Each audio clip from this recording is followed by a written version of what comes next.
Assalamualaikum warahmatullahi wabarakatuh. Jumpa lagi dengan saya, Andri dari Prodi Teknik Industri Universitas Islam Indonesia. Masih di dalam seri video mata kuliah Business Intelligence. Pada video kali ini kita akan membahas tentang Business Analytics sebagai kelanjutan dari materi sebelumnya yang sudah membahas tentang Big Data, kemudian ada karakteristiknya, kemudian juga ada berbagai macam struktur dan tipe data yang ada. Nah, di video kali ini tentang Business Analytics, kemudian bagaimana penerapannya, kemudian apa saja teknik-teknik yang bisa digunakan di dalam Business Analytics, kita akan bahas di dalam video kali ini. Baik, kita mulai.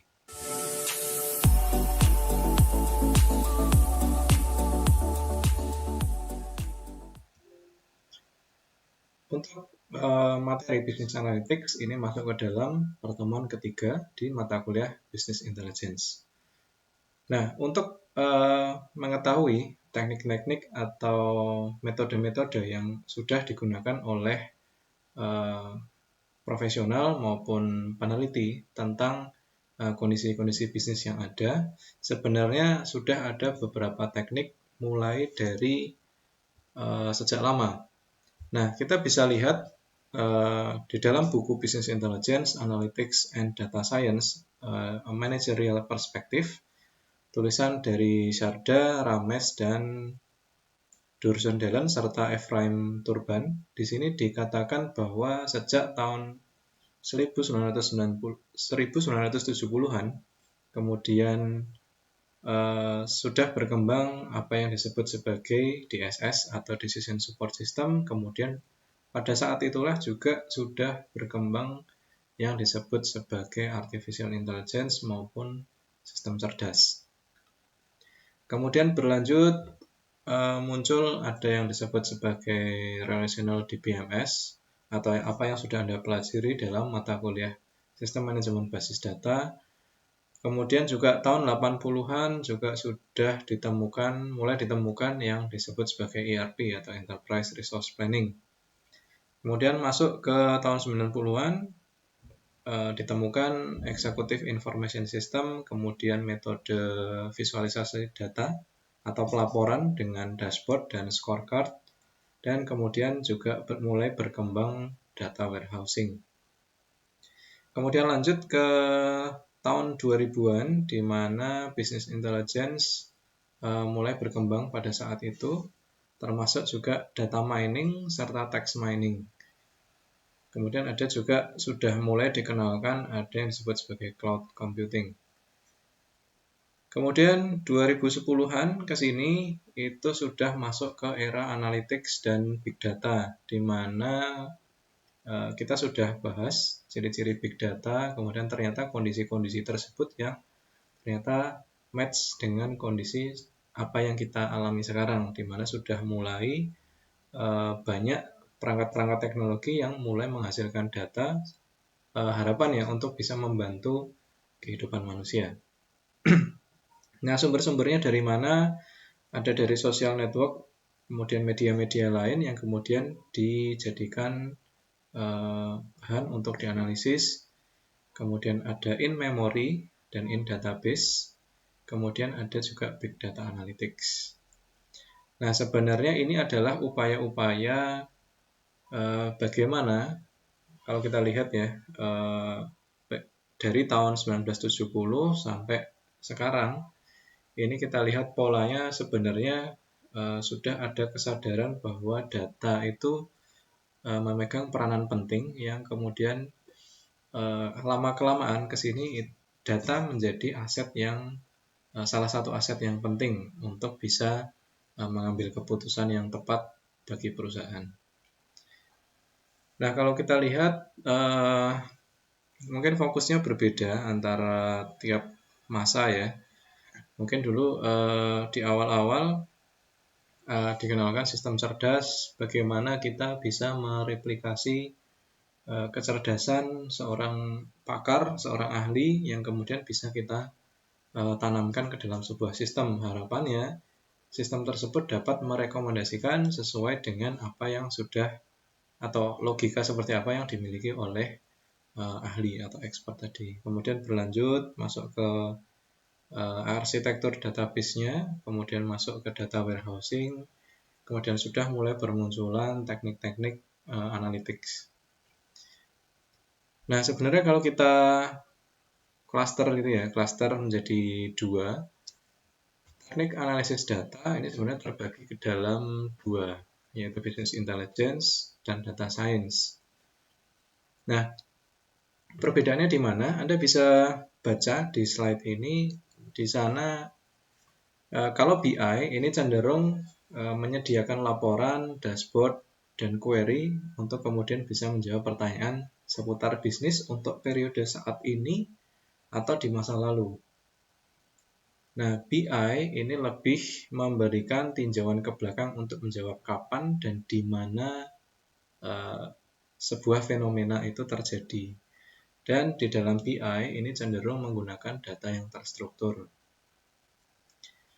Nah, atau istilah lain, BI ini kita sebut sebagai explanatory, atau bagaimana BI ini bisa menjelaskan tadi fenomena yang sudah terjadi. Kemudian ada teknik lain yaitu data science, di mana cenderung berorientasi pada penjelajahan masa depan atau kita sebutnya sebagai exploratory.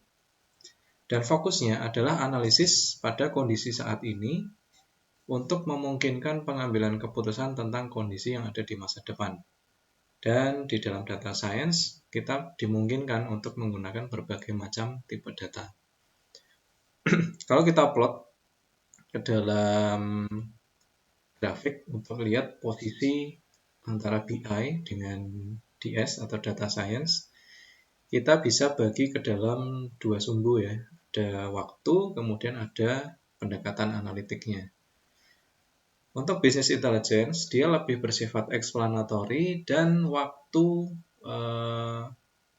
waktu yang digunakan untuk analisis di dalam BI sendiri adalah waktu yang mulai dari sekarang kemudian ke belakang. Jadi lebih melihat ke masa lalu untuk bisa menjelaskan apa yang sedang terjadi maupun apa yang sudah terjadi. Nah, berbeda pendekatan yang digunakan di dalam data science, di mana data science ini berorientasi ke future atau masa depan. Dan kemudian pendekatan analisisnya adalah exploratory, di mana itu memungkinkan untuk membuka possibility atau kemungkinan-kemungkinan yang ada yang mungkin akan terjadi di masa depan. Nah, atau data science atau yang bisa disebut sebagai predictive analytics dan data mining, ini teknik-teknik yang digunakan antara lain adalah optimisasi, kemudian predictive modeling, forecasting, kemudian ada statistical analysis. Pertanyaan yang akan dijawab di dalam data science ini adalah what if atau apa yang terjadi jika kita melakukan ini. Nah, jadi apa yang ingin digali di dalam data science adalah kita ingin melihat dampak ketika ada perubahan parameter yang terjadi di masa sekarang. Kemudian apa skenario yang optimal bagi bisnis atau perusahaan kita, kemudian apa yang akan terjadi. Jadi memprediksi apa yang akan terjadi.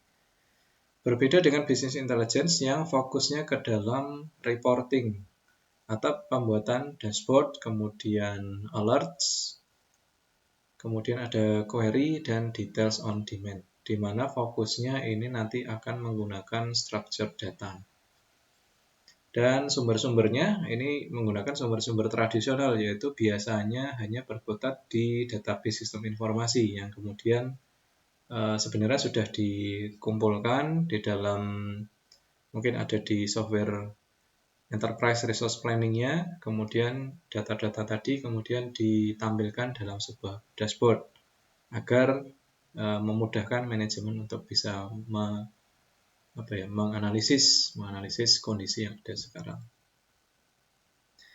Nah, beberapa pertanyaan yang bisa dijawab dengan BI antara lain adalah apa yang terjadi pada 1/4 tahun sebelumnya atau what happened in last quarter. Kemudian berapa unit produk yang sudah terjual, kemudian apa yang terjadi atau masalah apa yang sudah pernah dialami atau apa yang sedang terjadi, kemudian kapan durasi kejadian masalah tersebut. Jadi kita lihat kedua aspek ini, kedua teknik analytics ini bermain di time frame yang berbeda. Nah, kesimpulannya di dalam BI dan DS ini kalau kita buat ke dalam satu timeline, jadi gambarannya seperti yang Anda lihat di slide. Jadi BI lebih ke explanatory, di mana time frame-nya adalah sekarang dan ke masa lalu. Kemudian data science ini lebih ke exploratory, di mana time frame-nya adalah masa sekarang dan ke masa depan. Nah, cuman ada kesamaan dua metode tersebut atau dua pendekatan tersebut, di mana keduanya masuk ke dalam teknik business analytics. Nah, business analytics sendiri jika mengacu kepada buku Business Intelligence, Analytics and Data Science, di mana business analytics ini terbagi ke dalam tiga jenis teknik analytics. Yang pertama ada descriptive analytics, kemudian predictive analytics, dan prescriptive analytics. Nah, pertanyaan-pertanyaan apa yang bisa dijawab dengan teknik-teknik business analytics? Untuk yang descriptive analytics ini dia lebih fokus ke apa yang sudah terjadi, kemudian apa yang sedang terjadi. Untuk predictive analytics lebih fokus ke apa yang akan terjadi dan kenapa akan terjadi. Kemudian prescriptive ini berfokus kepada apa yang seharusnya dilakukan dan kenapa harus melakukannya. Jadi lebih ke arah rekomendasi, strategi, atau keputusan yang harus diambil. Baik, kita akan bahas satu-satu. Untuk descriptive analytics atau kita sebutnya sebagai reporting. Karena apa? Ini bermain di dalam time frame sekarang dan masa lalu. Artinya data-data sudah tersedia, data historis, kemudian kita bisa rekap dalam sebuah laporan. Nah, di dalam aktivitas ini atau di dalam aktivitas descriptive analytics ini nanti melibatkan konsolidasi sumber-sumber data yang relevan. Jadi aktivitas yang pertama kali dilakukan adalah kita menghimpun data-data dari berbagai sumber yang bisa kita ambil. Kemudian kita buat ke dalam report yang biasanya bentuknya lebih mengedepankan visualisasi data. Nah, makanya di sana disampaikan bahwa visualisasi memegang peranan penting dalam aktivitas ini. Kemudian luaran utama dari analisis ini adalah masalah dan peluang yang sudah terdefinisi dengan baik. Nah, jadi kalau sebelumnya mungkin kita memahami bahwa visualisasi itu kita lakukan setelah pengolahan data. Tapi ternyata tidak selalu seperti itu. Kalau di sini visualisasi juga bisa dilakukan sebelum data itu diolah lebih lanjut. Terbukti bahwa di sini pengolahan dalam artian penghitungan secara matematika. Nah, di sini visualisasi yang dilakukan pada tahap descriptive analytics ini bertujuan untuk memberikan gambaran terlebih dahulu. Nah, setelah gambaran didapatkan, harapannya nanti manajemen kemudian bisa melakukan penghitungan untuk bisa memprediksi atau memproyeksikan kondisi saat ini ke masa depan. Nah, untuk itu kita memerlukan analytics prediktif atau predictive analytics, di mana fokusnya ini untuk memproyeksikan atau untuk mengetahui kejadian atau kondisi yang memiliki kemungkinan untuk bisa terjadi atau muncul di masa depan. Nah, tentunya di dalam analisis ini kita menggunakan teknik-teknik statistika yang mungkin Anda sudah pelajari dan juga kita menggunakan teknik-teknik data mining. Jadi ada klasifikasi, clustering, kemudian association rule. Nah, kemudian luaran utama adalah harapannya dari pendekatan prediktif kemudian kita bisa memberikan proyeksi yang akurat. Nah, biasanya akurasi ini nanti akan ditunjukkan dalam sebuah nilai. Nah, jadi proyeksi akurat dari kejadian atau hasil yang akan didapat di masa depan. Setelah descriptive analytics dilakukan atau reportnya sudah diberikan, kemudian tahu apa yang harus diprediksi atau apa yang harus diproyeksikan. Setelah tahu proyeksinya seperti apa, tentu membutuhkan sebuah rekomendasi, strategi, atau keputusan yang harus dilakukan. Nah, ini yang kita sebut sebagai prescriptive analytics. Nah, tujuannya untuk mengenali kondisi yang sedang terjadi termasuk melakukan forecast dan juga merekomendasikan keputusan agar harapannya dapat memperoleh performansi terbaik. Nah, teknik-tekniknya yang bisa dilakukan di dalam prescriptive analytics, Anda sudah banyak pelajari di mata kuliah di bawah koordinasi, kelompok keahlian, riset operasi. Yaitu antara ada optimisasi, kemudian ada simulasi, dan ada pemodelan keputusan. Nah, luaran utamanya apa? Kita bisa memberikan rekomendasi, keputusan atau strategi bisnis terbaik yang mungkin dilakukan. Nah, sebenarnya jika kita bandingkan di antara 3 teknik analytics tadi, antara deskriptif, prediktif, dan preskriptif, sebenarnya tidak ada mana yang lebih penting atau mana yang lebih tidak penting. Karena ketiga analytics ini semuanya saling terkait. Ini sebenarnya bisa kita lihat sebagai sebuah proses bagaimana kita memahami masalah. Pertama kita deskripsikan dulu sehingga kita paham apa yang terjadi. Kemudian kita prediksi apa yang akan terjadi di masa depan atau kondisi-kondisinya seperti apa.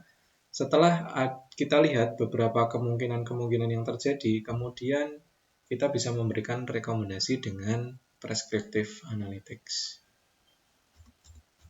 Nah, ada gambaran contoh di dalam sebuah rangkaian supply chain. Ini adalah beberapa contoh penerapan business analytics di dalam SCM. Kita tahu bahwa supply chain diawali dari hulu yang kemudian berakhir di hilir. Di dalam hulu, ini kita akan banyak terkait dengan vendor, kemudian kita bisa mengadakan barang atau procurement. Nah, tentu ini akan melibatkan entitas yang disebut sebagai inventory. Nah, kemudian di sana bisa kita lihat bahwa kita sebelumnya pernah belajar ada yang namanya economic order quantity, bagaimana kita menentukan kuantitas yang ekonomis menurut sudut pandang perusahaan. Nah, itu salah satu apa yang bisa kita gunakan di sana.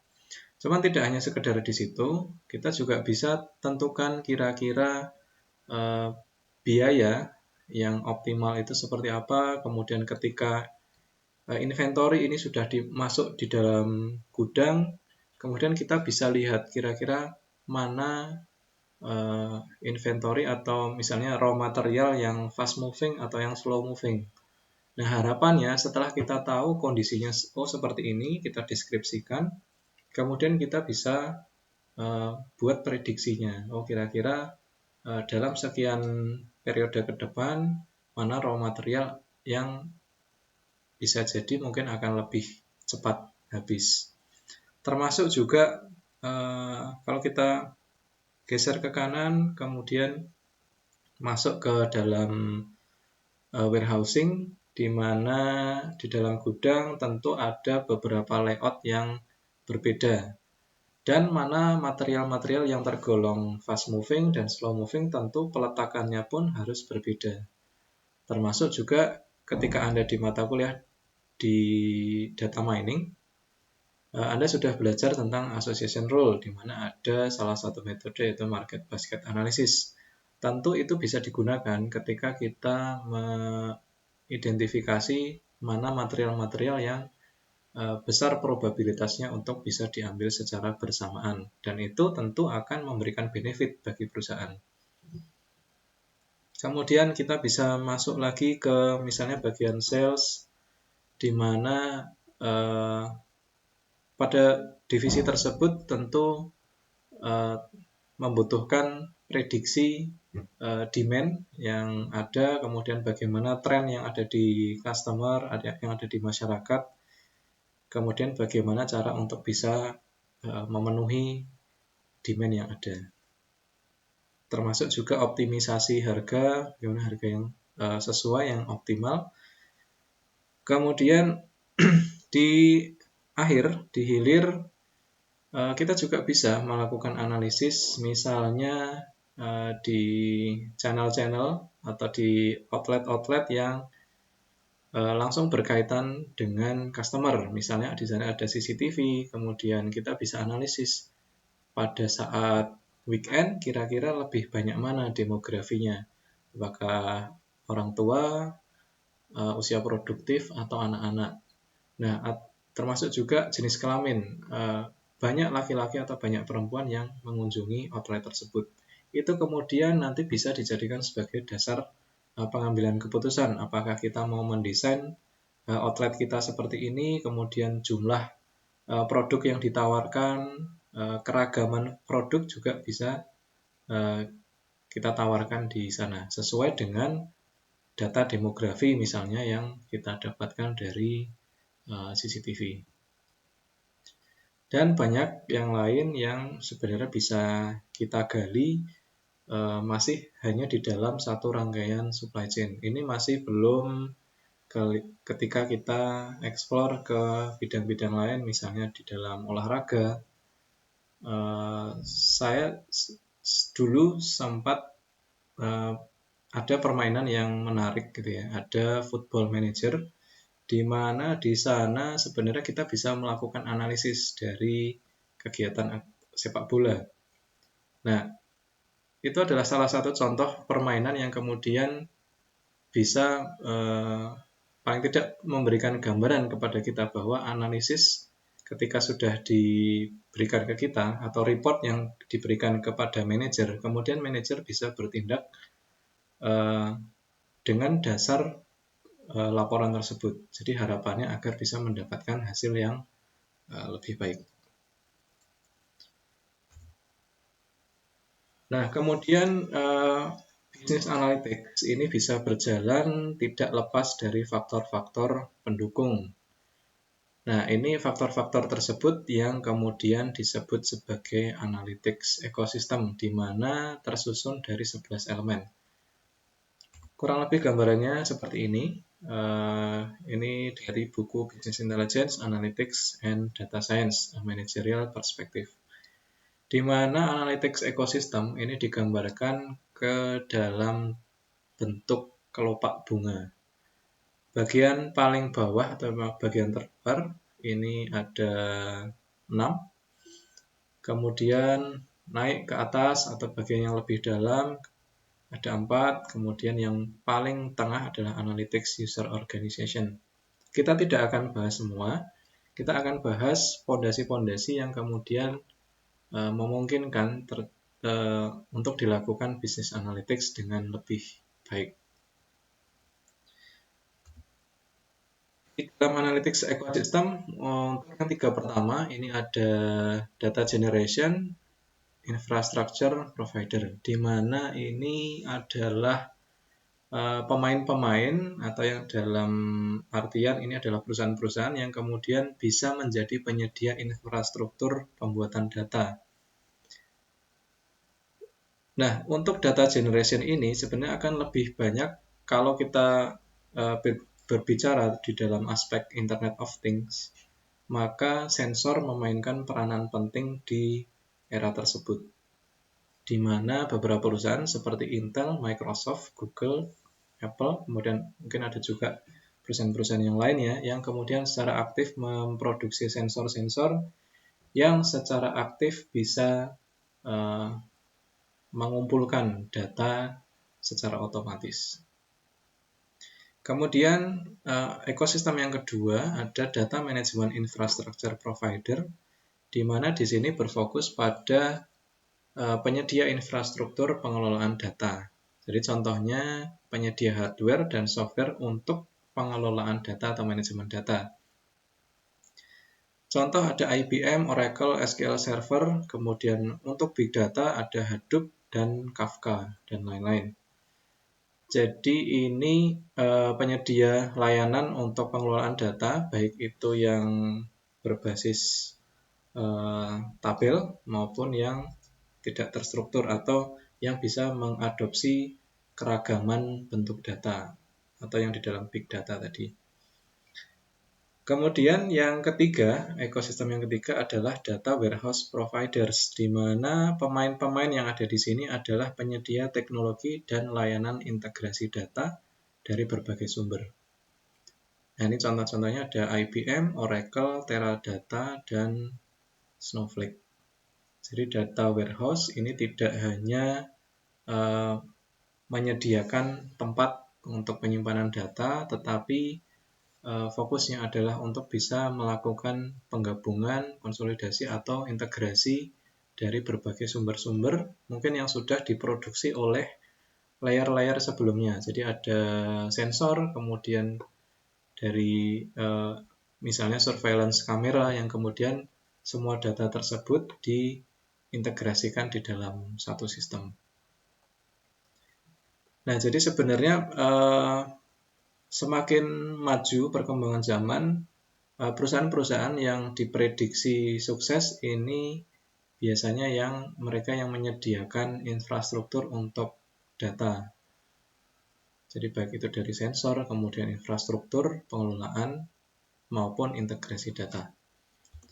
Kemudian lanjut ke tiga selanjutnya, yaitu middleware provider, di mana ini adalah penyedia layanan media penyajian report dan analisis deskriptif yang mudah digunakan. Jadi ini contohnya adalah Oracle, SAP, dan Tableau. Kemudian ada data service provider, di mana fokusnya menyediakan layanan data eksternal perusahaan seperti data cuaca, demografi, pemetaan, yang sudah dilakukan oleh beberapa perusahaan seperti Nielsen, Google, dan Epsilon. Nah, apa saja produk-produk yang mereka tawarkan? Biasanya Anda bisa temukan di website, dan mereka akan, kalau Google ya contohnya, data-data mereka bisa kita gunakan dengan atau yang disebut sebagai API. Jadi ketika kita sudah punya nomor API, kemudian kita bisa menggunakan data-data yang sudah dikumpulkan oleh perusahaan-perusahaan tersebut. Nah, kemudian selanjutnya ada Analytics Focus Software Developers, di mana ini merupakan pengembang software yang dikhususkan untuk analisis data yang didapatkan dari data warehouse atau sumber lainnya. Ini bisa berupa perusahaan, bisa berupa universitas, maupun peneliti-peneliti yang tertarik untuk pembuatan software data analytics.